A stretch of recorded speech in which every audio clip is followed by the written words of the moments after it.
वल्लभ श्री हरिवंश महाराज जी, आपके चरणों में कोटि कोटि प्रणाम। महाराज जी, हमेशा से हनुमान चालीसा सुंदरकांड का पाठ किया है। अगर नाम जप की महिमा है तो क्या रामचरितमानस सुंदरकांड आरती की जगह हम नाम जप ही करें या दोनों कर? ये दोनों करना चाहिए। हमारा मन सदैव एक कार्य में लगने के लिए तैयार नहीं रहता। इसका स्वभाव होता है नवम नवम नवम।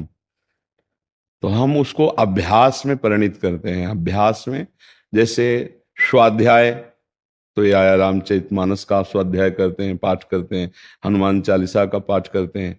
फिर सुमिरन, तो हम नाम जप करते हैं, मंत्र जप करते हैं। सत्संग, हम किसी संत भगवान के पावन वचनों को श्रवण करते हैं।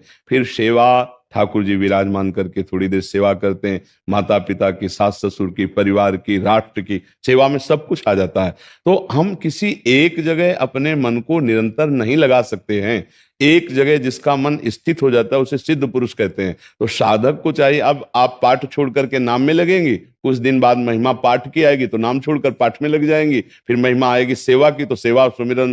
कैसे? हमको एक अभ्यास करना है कि हमें अपना चित्त निरंतर प्रभु में लगाना है। तो उसके हम विभाग कर लिए। कुछ देर हम पाठ में लगा देते हैं, कुछ देर सुमिरन में लगाते हैं, कुछ देर सेवा में लगाते हैं, कुछ देर सत्संग में लगाते हैं, और कुछ देर शांत होकर एकदम बैठकर उनके ध्यान में, चिंतन में डूबते हैं। तो हमारी धीरे धीरे भगवदाकार वृत्ति बनती है। छोड़ना कुछ नहीं है भागवतिक, और हमें फंसाना है मन को, नाम में फंसाना है। अब आप छोड़ करके बात करें कि हनुमान चालीसा पाठ करते हैं, रामचरितमानस का पाठ करते हैं, उसको हम छोड़ दें फिर नाम, ऐसा हम नहीं, ऐसा नहीं चाहेंगे। हम चाहेंगे वो समय तो सार्थक जा ही रहा है, और समय आप जोड़िए। जिस समय आप रसोई बना रहे हैं, जिस समय और कार्य कर रहे हैं, उस समय आप नाम जप करते हुए रसोई बनाइए। कार्य करते हुए आप अपने नाम को स्मरण कीजिए। वो पाठ को क्यों छोड़ दीजिए? पाठ को तो रखिए ही, और समय में नाम जप कीजिएगा। 24 घंटे में पाठ कितनी मिनट करते हैं? 40 मिनट, 50 मिनट। तो शेष समय हम नाम का अभ्यास करें, ऐसा करें। ऐसा पाठ छोड़ने का किसका प्रश्न है? हाँ, पाठ छोड़ने लायक विषय नहीं है। उसे तो और अच्छे से नियमावली में लाओ, और नाम को अन्य सेवाओं के समय, शरीर जब सेवारत हो उस समय नाम जप कीजिए। क्या परेशानी है?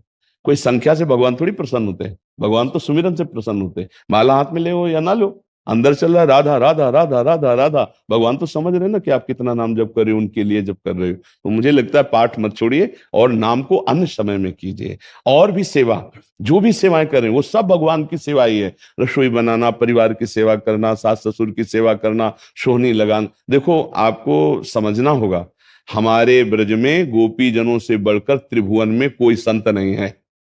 क्योंकि सब संतों ने जिन भगवान की चरण रज की वंदना की, उन भगवान के समीप रहने वाले उद्धव को वो प्रेम प्राप्त नहीं हुआ जो गोपी जनों को प्राप्त हुआ। जब गोपी जनों की चरण रज में आए तब उद्धव को पता चला कि श्री कृष्ण ने मुझे ठग लिया, मुझे वो तो प्रेम दिया ही नहीं जो गोपी जनों को प्राप्त है। अब जरा हम गोपी जनों के जीवन चरित्र पे आते हैं। गोपी जन अपने पति की सेवा, अपने पुत्र की सेवा, धान कूटना, लीपना, बुहारना, गौ दुग्ध सब उनके कार्य एक साधारण गृहस्थ की तरह थे। लेकिन असाधारण कार्य क्या था? श्री कृष्ण चिंतन, मुरारी पादार्पित चित्त वृत्ति, एक एक वृत्ति भगवान में समर्पित थी। तो उनको बड़े बड़े परमहंसों ने उनकी वंदना की। गोपी समस्त सन्यासियों के, संतों की भी द्वारा वंदनी, उद्धव आदि जिनकी चरण रज चाहते हैं वो गोपी। लेकिन वो गोपी कार्य क्या करती थी? वो गृहस्थी के सारे कार्य वैसे ही करती थी जैसे एक गृहस्थ स्त्री करती। तो महानता क्या थी? उनकी एक एक वृत्ति कृष्ण में लगी हुई थी। बस वही हमें करना है, वही हमें करना है। हम गृहस्थ में हो या समाज में हो या सेना में हो या राष्ट्र की किसी भी सेवा में हो, हमारी चित्त वृत्ति यदि भगवान में लगी हुई है, हम अपने कर्तव्य का पालन कर रहे हैं, तो उससे बड़ी साधुता, उससे बड़ी साधना कोई नहीं है। हम शास्त्रों के सम्मत बात कहते हैं, केवल कोई भावुकतावश नहीं कहते। तो हमें जो पाठ मिला उसे न छोड़ें, जो हमें नाम सुमिरन को मिला है तो अन्य सेवाओं के समय हम नाम सुमिरन करें। अब ये सत्संग के लिए हमें, हमारे पास समय नहीं, तो आजकल तो कान में वो यंत्र चले, ऐसे लगाओ और अपना सत्संग, मतलब दूर मोबाइल रखा है और अपना काम कर रहे हैं, सत्संग सुन रहे हैं। भजन के लिए तो इस समय बहुत बढ़िया, कलयुग में बड़ी सहायता है कि जहां हम जाकर के ही वृंदावन सत्संग सुन सकते थे, वहां अमेरिका से सत्संग सुन सकते हो आप। जो यहाँ हो रहा है वो आपको मिल जाएगा सुनने को, और कितने भी संतों की वाणी सुनने को मिल सकती है। तो इसलिए हम अपनी साधना को बढ़ाएं, ना कि साधना को छोटा करें। या भाई पाठ छोड़ दिया, नाम में लग गए, फिर और कोई महिमा सुनी तो नाम छोड़ दिया, उसमें लग गए, ऐसे फिर लाभ नहीं मिलता। हमें छोड़ना क्या है? गंदी बातें, गंदा चिंतन, गंदे विषय। और सतमार्ग में जो पकड़ लिया उसे जीवन भर चलाना है, उसको नहीं छोड़ा जाता। सतमार्ग की चेष्टाओं को नहीं छोड़ा जाता।